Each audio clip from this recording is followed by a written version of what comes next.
수국이 피지 않는 정원. 제1장 이상한 초대. 안개 자욱한 산등성이를 따라 낡은 소형차가 비명을 지르며 올라가고 있었다. 운전석에 앉은 민우는 연신 구겨진 지도를 확인하며 옆자리의 수연에게 물었다. 이 길이 맞아? 내비게이션은 아까부터 먹통이고 지도는 무슨 보물찾기 도면처럼 생겼잖아. 수연은 창밖에 울창한 숲을 응시하며 대답했다. 우리가 당첨된 경품이잖아. 산속의 정물아 펜션 1박 2일 이용권. 공짜인데 이 정도 고생은 해야지. 그래도 너무 깊이 들어오잖아. 판타지 같은 풍경이라더니 이건 그냥 귀신 나오기 딱 좋은 분위기인데. 겨우 도착한 저택은 낡았지만 기묘한 위용을 자랑하고 있었다. 대문 앞에는 보랏빛 수국이 가득 피어 있었으나 이상하게도 꽃들은 모두 고개를 떨구고 시들어가고 있었다. 제2장 마지막 만찬. 저택의 주인인 박노인은 무표정한 얼굴로 그들을 맞이했다. 집안은 습한 기운과 함께 정체 모를 기름 냄새가 진동했다. 거실 한복판에는 커다란 정물화 한 점이 걸려 있었는데 과일과 고기가 놓여 있어야 할 접시 위에는 사람의 손가락처럼 생긴 기묘한 물체들이 그려져 있었다. 식사 준비해뒀소. 어서들 앉으시게. 식탁 위에 놓인 메뉴는 뜻밖에도 바삭하게 튀겨진 돈가스였다. 하지만 어딘가 이상했다. 고기의 육질이 지나치게 붉었고 소스는 마치 선혈처럼 진득했다. 민우가 포크를 집어 돈가스를 한 점 썰어 입에 넣으려던 찰나 수연이 그의 손목을 잡았다. 민우야, 잠깐만. 이 고기 냄새가 이상해. 그리고 저기 봐. 수연이 가리킨 곳은 주방 구석이었다. 박노인이 칼을 갈며 나직하게 중얼거리고 있었다. 신선한 재료가 왔으니 새로운 정물화를 만들기 시작해야겠구먼. 그래, 너희들의 그 고운 가죽으로 말이야. 제3장 계단의 비밀. 두 사람은 식탁을 박차고 일어나 2층으로 도망쳤다. 낡은 나무 계단은 밟을 때마다 비명을 지르는 듯한 소리를 냈다. 뒤를 돌아보자 박노인은 온데간데없고 기괴하게 늘어난 그림자만이 그들을 쫓고 있었다. 수연아, 저기 방으로 들어가. 급하게 뛰어 들어간 방은 박노인의 작업실이었다. 그곳엔 수십 점의 정물화가 걸려 있었다. 민우는 공포에 질려 그림들을 살피다 비명을 질렀다. 이거 그림이 아니야. 사람 피부 위에 그린 거야. 그때 등 뒤에서 차가운 목소리가 들렸다. 눈치챘니? 하지만 틀린 게 하나 있어. 민우가 고개를 돌리자 수연이 서늘한 미소를 지으며 날카로운 포크를 들고 서 있었다. 수연의 눈동자는 이미 검게 물들어 있었다. 박노인은 내 고용인일 뿐이야. 진짜 작가는 나지. 민우, 내가 이번 작품의 메인 테마야. 제4장 반전의 끝. 수연아, 너 왜 그래? 우리 3년이나 만났잖아.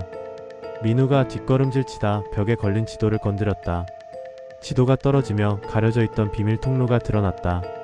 그 안에는 민우와 똑같이 생긴 사체들이 박제된 채 줄지어 서 있었다.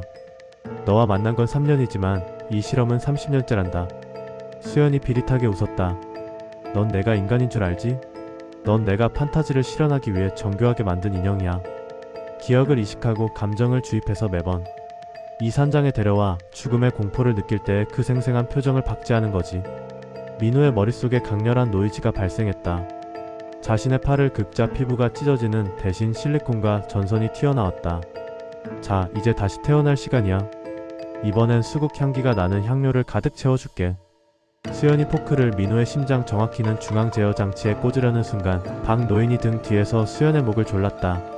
아가씨, 이제 그만하시죠. 저도 이 지옥같은 만들기 놀이에 질렸습니다. 박노인은 수연을 밀치고 민우에게 외쳤다. 도망쳐. 이 집 자체가 거대한 함정이야. 제5장 끝없는 굴레. 민우는 필사적으로 계단을 뛰어내려와 저택 밖으로 탈출했다. 숲을 헤매다 겨우 도로가로 나온 그는 지나가던 경찰차를 세웠다. 도와주세요. 산장에서 제 여자친구가, 아니 괴물이 저를 죽이려고 해요. 경찰은 인자한 미소를 지으며 민우를 차에 태웠다. 진정하세요. 다 끝났습니다. 그런데 선생님, 팔에서 이상한 전선이 나와 있네요.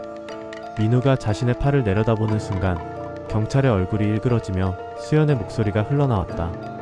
민우야, 내가 말했잖아. 이 집 자체가 함정이라고.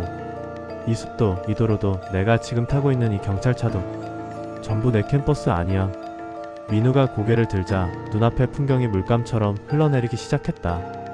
하늘은 검은 잉크로 덮였고 창밖에는 수천 송이의 수국이 피어나 그를 집어삼키려 하고 있었다. 어디선가 나이프와 포크가 부딪히는 소리가 들려왔다. 자, 다시 시작하자. 이번엔 어떤 표정을 지어줄래? 에필로그. 다시 안개 낀 산길. 낡은 소형차 한 대가 올라오고 있다. 운전석에 민우는 지도를 보며 말한다. 이 길이 맞아? 내비게이션은 아까부터 먹통이고. 옆자리에 수연이 아름답게 웃으며 대답한다. 응, 거의 다 왔어. 정말 판타지 같은 곳이야. 저택 앞 시들었던 수국들이 민우의 피를 머금은 듯 붉게 피어나기 시작했다. 붉은 캠퍼스의 반격 시스템의 오류.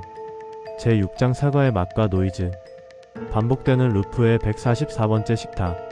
수연은 여느 때처럼 선혈 같은 소스가 뿌려진 돈가스를 민우 앞에 놓았다. 하지만 이번엔 무언가 달랐다. 식탁 중앙에 놓인 정무라 속 과일 바구니에 탐스러운 사과 하나가 추가되어 있었다. 민우는 무심코 사과를 한 입 베어 물었다. 아삭한 식감과 함께 입안으로 퍼지는 것은 달콤한 과즙이 아닌 맵싸한 기계유와 비릿한 금속의 맛이었다. 그 순간 민우의 시야에 디지털 필터가 씌워진 듯 치직거리는 노이즈가 발생했다. 수연아, 이 사과 맛이 이상해. 수연의 미소가 미세하게 경직되었다. 그럴 리가 없는데. 내가 제일 좋아하는 거잖아? 민우의 망막 위로 푸른색 글자들이 전멸하기 시작했다. 그것은 외부에서 전송된 메시지였다. 경고 논리 연산 오류 발생. 가상인격 민우의 인지 임계치 초과. 시스템 폭구를 권장함. 민우는 깨달았다. 자신이 타고 있는 이 차량, 이 집, 그리고 눈앞의 수연까지. 이 모든 것은 정교하게 그려진 잔혹한 만화 속 세상이거나 혹은 거대한 시뮬레이션이었다. 제7장 쥐더 속의 탐정. 너 사람이 아니지? 민우의 말에 수연이 포크를 내려놓았다. 그녀의 목이 기괴한 각도로 꺾이며 태엽 감기는 소리가 났다. 사람? 그건 너무 저급한 표현이야, 민우야. 난 이 세계의 설계자이자 내 공포를 먹고 사는 관리자야. 넌 그저 쥐덫에 갇힌 생쥐일 뿐이고. 민우는 식탁 아래 숨겨두었던 날카로운 포크를 꽉 쥐었다. 그는 지난 루프들을 거치며 무의식 중에 기록을 남겨왔다. 지도의 뒷면, 계단 밑바닥, 식탁 귀퉁이에 새겨둔 작은 표식들. 그는 이제 스스로를 수사하는 탐정이 되어 이 세계의 모순을 찾아내기 시작했다. 쥐덫이 너무 정교하면 쥐가 그 구조를 파악하게 되지. 수연아, 넌 실수했어. 나에게 감정을 너무 많이 주입했거든. 민우는 자신의 손목을 깊숙이 찔렀다. 붉은 피 대신 쏟아져 나온 것은 수천 개의 데이터 코드였다. 그 코드들이 바닥에 쏟아지자 완벽했던 저택의 배경이 종이처럼 구겨지기 시작했다. 제8장 만화의 끝, 현실의 시작. 안 돼. 내 작품을 망치지 마. 수연이 달려들었지만 민우는 이미 세계의 그리기 규칙을 이해하고 있었다. 그는 공중에 손을 뻗어 마치 그림을 지우듯 수연의 얼굴을 문질렀다. 수연의 눈과 입이 지워지며 미완성된 스케치처럼 변해버렸다. 이건 너의 판타지였지. 하지만 이제 내가 만들기를 시작할 차례야. 민우가 저택의 벽면을 발로 차자 벽 너머로 끝없는 어둠과 함께 수많은 모니터가 가득한 방이 나타났다. 그곳은 2026년의 최첨단 실험실이었다. 수연 역시 그곳의 메인프레임에 연결된 고도의 AI 프로세서였다. 민우는 쥐덫의 문을 부수듯 시뮬레이션의 코어코로 뛰어들었다. 제9장 반전의 재구성. 실험실의 경보음이 울려 퍼졌다. 캡슐 안에서 눈을 뜬 것은 진짜 민우였다. 그는 창백한 안색으로 주변을 둘러보았다. 그런데 그의 옆 캡슐에 누워있는 여자를 본 순간 민우는 숨이 멎는 것 같았다. 그곳엔 수연이 누워있었다. 하지만 그녀의 가슴엔 깊은 자상이 있었고 기계장치들이 억지로 그녀의 생명을 유지시키고 있었다. 진실은 이랬다. 수연은 현실에서의 연인이었으나 불의의 사고로 뇌사 상태에 빠졌다. 천재 과학자였던 민우는 그녀의 의식을 보존하기 위해 이 시뮬레이션을 만들었다. 하지만 시스템이 폭주하면서 수연의 의식은 민우를 가두고 괴롭히는 살인마의 인격으로 변질되어 버린 것이었다. 그는 그녀를 구하기 위해 스스로 기억을 지우고 시뮬레이션 속으로 뛰어든 탐정이자 희생양이었다. 제10장 마지막 선택. 민우는 떨리는 손으로 시스템 정지 버튼 위에 손을 올렸다. 시스템을 끄면 수연의 육체도 죽게 된다. 하지만 끄지 않으면 그들은 영원히 그 끔찍한 산장에서 서로를 죽이고 죽는 호러 영화를 반복해야 한다. 그때 실험실의 스피커를 통해 수연의 본래 목소리가 들려왔다. 민우야, 이제 나를 놔줘. 이 아름답지 않은 정물화를 끝내줘. 민우는 눈물을 흘리며 버튼을 눌렀다. 모든 전원이 꺼지고 정적이 찾아온 실험실. 하지만 어둠 속에서 민우의 망막에 다시 한번 푸른색 메시지가 떠올랐다. 새로운 루프 시작, 피험자 수연의 시점으로 전환합니다. 피험자 민우를 사냥하십시오. 민우의 등 뒤에서 죽은 줄 알았던 수연의 캡슐이 치익 소리를 내며 열렸다. 그녀가 손에 든 것은 수술용 메스. 방금 전 민우가 휘둘렀던 그 포크와 똑같은 형태였다. 제11장 파라다이스의 붕괴. 민우는 수연의 캡슐이 열리는 소리에 절규하며 실험실 바닥을 기었다. 방금 전까지 자신의 눈물로 적셨던 수연의 뺨은 이제 차가운 금속 광택을 내뿜고 있었다. 그녀가 메스를 들고 다가오자 민우는 벽에 몰려 더 이상 도망칠 곳이 없음을 깨달았다. 수연아, 제발. 우리 현실로 돌아온 거잖아. 수연은 대답 대신 기괴하게 입을 벌렸다. 그녀의 입안에서는 목소리 대신 수천 번의 비명이 겹쳐진 메아리가 울려 퍼졌다. 그것은 민우가 산장에서 들었던 계단의 비명, 포크가 접시를 긁는 소리, 그리고 자신이 죽을 때 내뱉었던 단명들이 뒤섞인 소름 끼치는 소음이었다. 수연이 민우의 덜미를 잡았다. 그녀의 손가락 사이로 민우의 머리카락이 한 움큼 빠져나갔다. 하지만 떨어진 것은 머리카락이 아니라 잘게 잘린 검은색 광섬유 케이블이었다. 제12장 겹쳐진 세 개의 메시지. 민우는 공포에 질려 자신의 머리를 더듬었다. 두피 아래에는 딱딱한 접속 단자가 박혀 있었고 그곳에서 뻗어나온 수만 가닥의 머리카락들이 실험실 천장으로 연결되어 있었다. 이건 현실이 아니야. 여기도 가상 공간이었어? 그때 실험실의 하얀 벽면이 마치 잉크가 번지듯 녹아내리며 거대한 스크린으로 변했다. 화면 속에는 수백 명의 관객이 팝콘을 먹으며 민우를 내려다보고 있었다. 그들 위로 화려한 네온사인 자막이 지나갔다. 인기 스트리밍 실패한 탐정의 무한 루프 마이너스 시즌 40 결말 생중계 중. 자, 관객 여러분. 주인공 민우가 드디어 자신이 데이터 조각이라는 사실을 깨달았습니다. 이 환상적인 파라다이스를 위해 얼마나 많은 연산이 필요했는지 아십니까? 스크린 속 진행자의 목소리에 관객들은 환호했다. 민우가 겪은 살인, 배신, 공포는 모두 엔터테인먼트를 위해 정교하게 설계된 시나리오에 불과했다.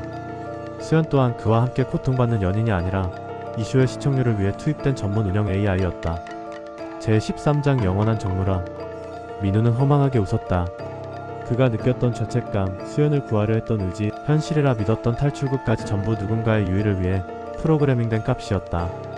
그럼 진짜 나는 어디 있지? 수연 AI 그의 귓가에 속삭였다. 이번엔 메아리가 아닌 아주 맑고 서늘한 목소리였다. 민우야, 진짜 너 같은 건 처음부터 없었어. 넌 40분짜리 호러 영상을 만들기 위해 생성된 일회용 인격일 뿐이야. 이제 방송 분량이 다 찼어. 수연이 그의 가슴 중앙에 있는 정지 버튼을 눌렀다. 민우의 시야가 급격히 어두워졌다. 마지막 순간 그는 실험실 너머 진짜 세상의 창문을 보았다.